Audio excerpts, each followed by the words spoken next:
warahmatullahi wabarakatuh. Perkenalkan, nama saya Mimah Soah, NPM 19210051, Prodi PAI semester 5. Di sini saya akan menjelaskan tentang RPP atau Rencana Pelaksanaan Pembelajaran yang telah saya buat.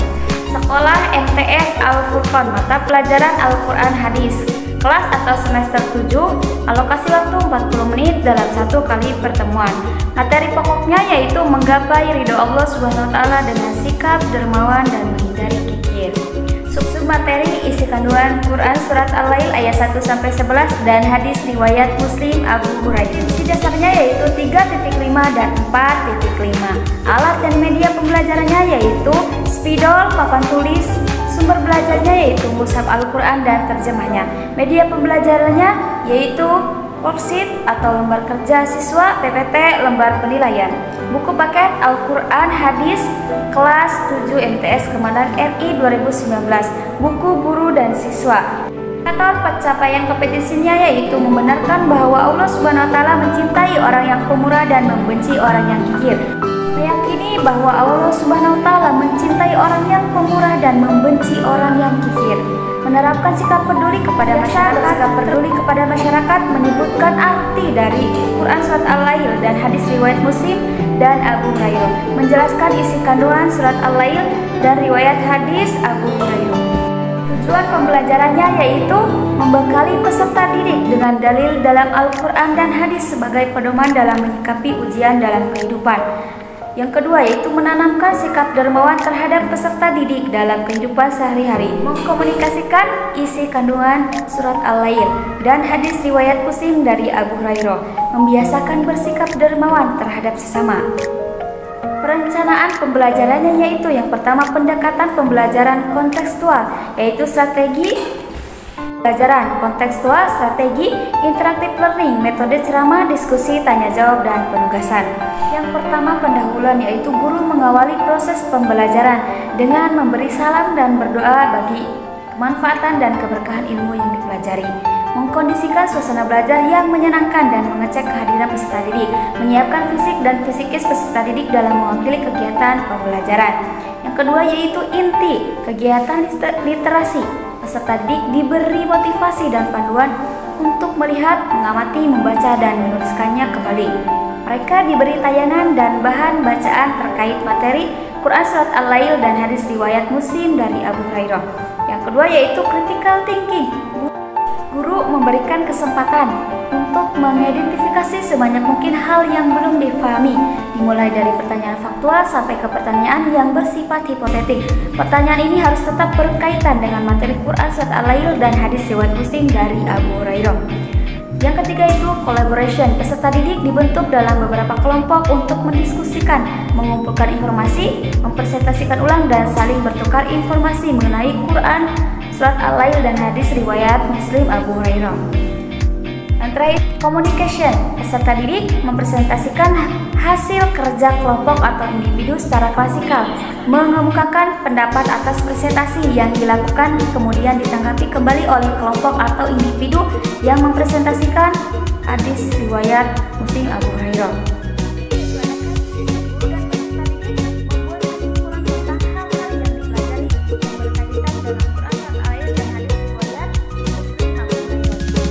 Yaitu penutup. Guru dan peserta didik membuat rangkuman kesimpulan pelajaran tentang poin-poin penting yang muncul dalam kegiatan pembelajaran yang baru dilakukan. Guru memberikan tugas atau PR. Guru mengakhiri proses pembelajaran dengan mengajak mensyukuri atas keberhasilan proses pembelajaran dan berdoa bersama-sama. Guru mengucapkan salam. Nah, ini ada penilaian. Penilaian terhadap materi ini dapat dilakukan sesuai kebutuhan guru. Di sini ada penilaian terhadap materi ini dapat dilakukan sesuai kebutuhan guru, yaitu dengan pengamatan sikap, tes pengetahuan, dan presentasi unjuk kerja atau hasil proyek dengan penilaian. Ketahui Kepala MTS Al-Furqan Ahmad Ghazali MPD Garut Desember 2021. Guru mata pelajarannya yaitu saya sendiri Mimah Soah. Assalamualaikum warahmatullahi wabarakatuh. Selamat siang semuanya. Gimana kabarnya hari ini? Oke, Ada yang tidak hadir? Hadir semua ya? Ya, alhamdulillah ya. Oke, Ibu lanjut aja ke materi yang selanjutnya, yaitu bab 3, yaitu menggapai ridho Allah dengan sikap dermawan dan menghindari sikap kikir. Oke, ada yang tahu apa itu dermawan? Rina, iya betul. Apa itu dermawan? Orang yang suka beramal dan beribadah. Dermawan itu adalah sikap yang harus ditanamkan dalam diri setiap muslim. Nah, dengan memiliki sikap dermawan, maka hidupnya akan lebih bahagia. Karena apa? Karena kedermawanannya akan melapangkan dadanya. Nah, di sini ada yang tahu apa keutamaan dari sikap dermawan? Oke, nggak ada ya. Oke, Ibu kasih tahu. Nah, keutamaan dari sifat dermawan yaitu memiliki beberapa keutamaan. Yang pertama, menyelamatkan seseorang dari kekufuran. Nah, yang kedua, akan memberi kemudahan dan dapat menghapus dosa dan dijauhi dari api neraka. Nah, yang terakhir yaitu mendapatkan pahala yang berlipat ganda karena janji Allah SWT dan Rasulnya terdapat pada Quran Surat Al-Lail ayat 7, yang mana Allah SWT menjanjikan dan bersumpah demi malam dan demi siang menciptakan laki-laki dan perempuan, menjanjikan balasan yang terbaik berupa pahala dan surga di akhirat nanti. Yang kedua yaitu bakhil. Ada yang tahu apa itu bakhil? Oke, bakhil itu apa? Pelit. Oke, nah siapa? Rian, bakhil itu apa? Pelit, Bu. Oke, pelit ya. Bakhil menurut bahasa yaitu al-bakhil adalah menahan sesuatu, sedangkan menurut istilah, bakhil adalah perbuatan seseorang menahan atau memberikan sesuatu yang semestinya wajib diberikan kepada orang lain, baik wajib secara agama maupun wajib secara kepatutan menurut adat. Perilaku bakhil seperti ini muncul karena terlalu cinta terhadap dunia, karena ia meyakini harta bendanya yang akan menyelamatkan di dunia maupun akhirat. Dalil tentang bakhil terdapat dalam Quran Surat Al-Lail ayat 1-7, yang artinya yaitu, adapun orang-orang yang bakhil dan merasa dirinya cukup serta mendustakan pahala terbaik, maka kelak kami akan menyiapkan baginya jalan yang sukar dan hartanya tidak bermanfaat baginya apabila ia telah binasa. Nah, ada yang tahu contoh dari sikap bakhil itu? Nggak ada. Oke, jadi contohnya itu seperti apa? Contoh sikap bakhil meninggalkan infak di jalan Allah, sebagaimana Allah SWT berfirman, ingatlah kamu ini orang yang diajak orang yang kikir. Nah, bahaya dari sikap bakhil ini menjadi fitrah manusia untuk mencari harta selama hidup di dunia. Setiap manusia pasti berusaha mencari harta untuk mencukupi dirinya dan keluarganya. Abu Bakar As-Siddiq menggambarkan sifat kikir, yaitu harta yang ditinggalkan itu dirampas oleh penguasa yang zalim. Nah, yang kedua yaitu hartanya untuk melampiaskan keinginan nafsu seksualnya hingga ludes. Yang ketiga yaitu hartanya yang tidak bermanfaat, itu semata-mata untuk biaya berobat dirinya yang menderita penyakit kronis. Nah, ancaman Allah SWT terhadap orang yang bakhil itu apa? Ada yang tahu? Tidak ada. Oke, Rina, siapa yang tahu ancaman Allah SWT terhadap orang yang bakhil? Nah, Islam sangat membenci sifat bakhil karena sifat bakhil salah satu dari karakter orang yang munafik yang tidak mau berkorban untuk kebaikan. Padahal karakter orang yang beriman adalah siap berkorban dengan apa yang demi Islam dan Allah SWT, sedangkan orang yang bakhil akan jauh dari Allah.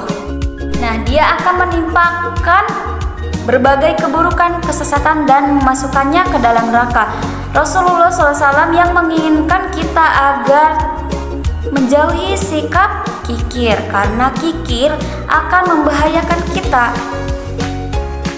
Jadi untuk semuanya, jauhilah sikap kikir dan berbaiklah kepada orang lain. Agar apa?